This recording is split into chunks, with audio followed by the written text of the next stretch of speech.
Before Red Dead Redemption defined the modern cowboy game, Rockstar released something stranger. The often overlooked start to the Red Dead series, a rough, bloody third-person arcade shooter released in 2004. It started off as a Capcom game funnily enough, but was eventually finished by Rockstar, which is why it still feels like the odd one out in Rockstar's catalogue. So is Red Dead Revolver a hidden classic, or should it be left to hang? You play as Red Harlow for most of the game. Red's dad just found a lot of gold and went home to celebrate. His dad had two unique revolvers made with a scorpion on the handle to celebrate, one for him and his partner. While celebrating, Red's dad and Native American mother get murdered by some men and burnt. Red manages to grab the revolver from the fire and shoot the arm off his parents' killer. The heat burns a scorpion scar into his hand. Red manages to escape. 20 years later, he sets out for revenge. It's an old school western story. It leans heavily into pulp western tropes. Revenge, an almost silent stranger in a new town terrorized by local bandits, and the local law who can't do anything to stop them. These tropes have worked in the past and they work here. If you've seen a lot of westerns, you can figure out how the story is going to play out, which is fine. Red is a cool character who fits the archetype well. He's got a sick scar on his face, an understandable need for revenge, and a gruff voice he doesn't use a lot because less is more.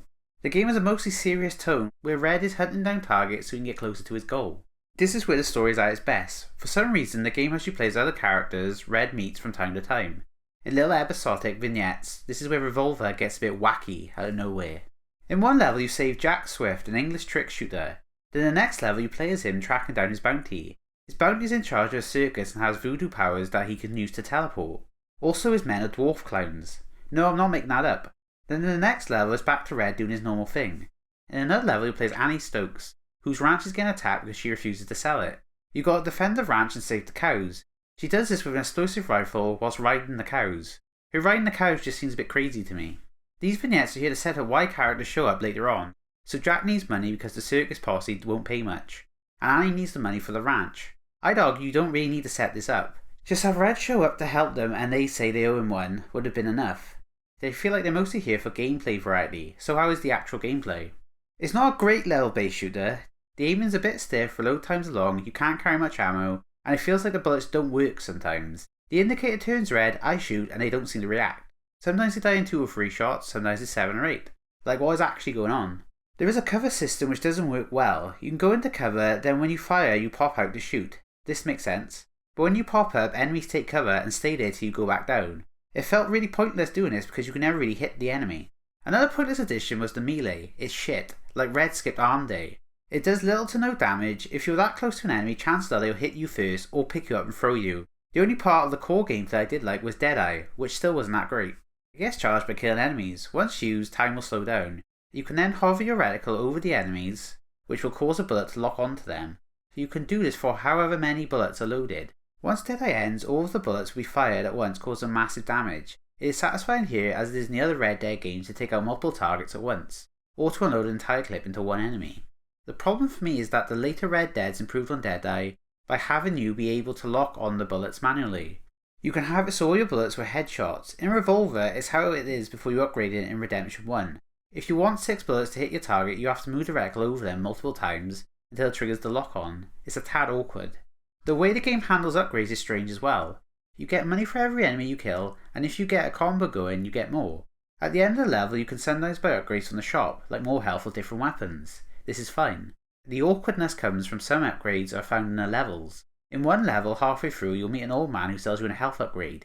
If you can't afford it, you're out of luck and would have to replay the level again once you have enough money, which isn't great for pacing. The annoying part is that the end of level shop isn't always there, and if it is there, it won't sell previous shop items, so it feels like you have to get the upgrades then and there if you don't want to miss out. I think you can find shop items you miss in town levels, but you stop going to the town in the second half of the game, so this isn't reliable. Speaking of levels, the levels themselves are pretty good. They all hit the western landmarks you'd expect: a train robbery, a barroom brawl, defending a stage wagon, and duels. Every level is you shooting wave after wave of enemies, except the bar fight level. That was awful. Awful. But the variety in the levels is what kept it from getting stale. The levels often have this set pieces followed by a duel, then a boss. Let's start with the duels.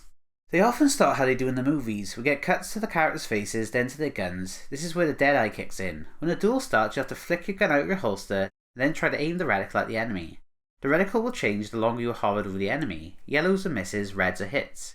You have to get as many hits as you can before Deadeye runs out. which is hard to do because the aiming is really sensitive for these bits. I did get the hang of them quite quickly, and I'm glad they were included. The bosses, however, sucked. Each has their own unique gimmicks which I normally like. Here it is not explained well. Bosses will basically be invincible until they aren't, which proper irritated me.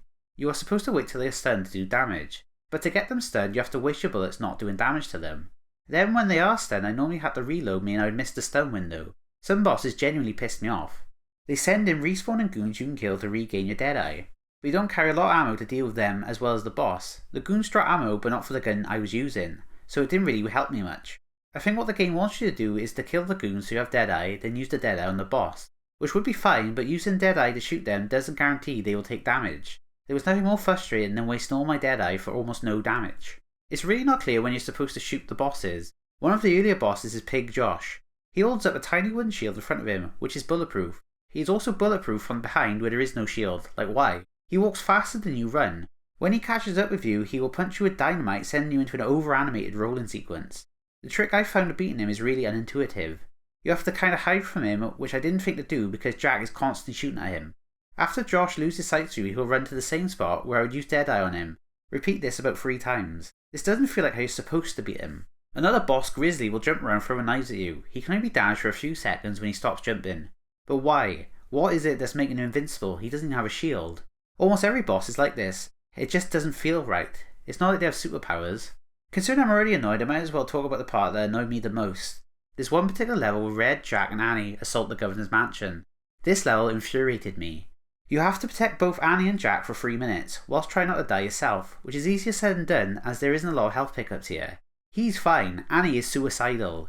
She's supposed to stay up high and provide cover support. About a minute in, she decides fuck it, I'm gonna run into the enemies. These are the most deadly enemies in the game, as is basically the final level. I kept asking Annie, are you okay, and she fucking wasn't. She can die in a second, she will literally run in between 2 enemies with shotguns and not even try to shoot them. Sometimes she won't even attempt to fire, just actually stand there getting shot. She always seemed to wait till the last 10 seconds to die. It was fucking ridiculous. I only had to restart this bit 3 or 4 times, but it was a really annoying 3 or 4 times. All she had to do was not run into the guy with a shotgun. Let's talk about something else. The journal is a lovely addition. You can buy entries from the shop to gain some background on characters, but it's in the actual game like the pages turn and has news clippings. I'd rather spend money on upgrades, but this is here. There's also a showdown mode where you can play as different characters you've unlocked who have their own abilities. Graphically the game looks good. There are lots of little details in the environment and character models. Characters look exaggerated, with the enemies having exaggerated head and arms, which makes them feel distinct. The only thing that feels dated are the textures. They are quite smooth.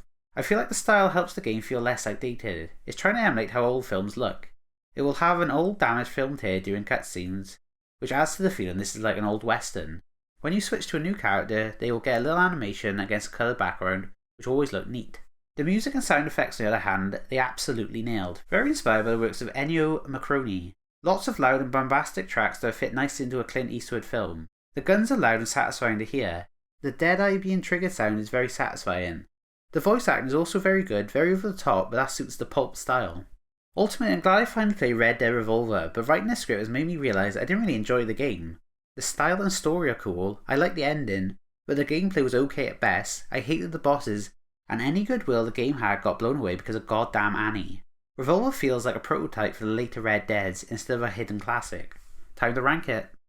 I'm feeling number 51. I enjoyed the story of Revolver more than the cast and the Frank Stone, and the gameplay was more fun, so it's above that.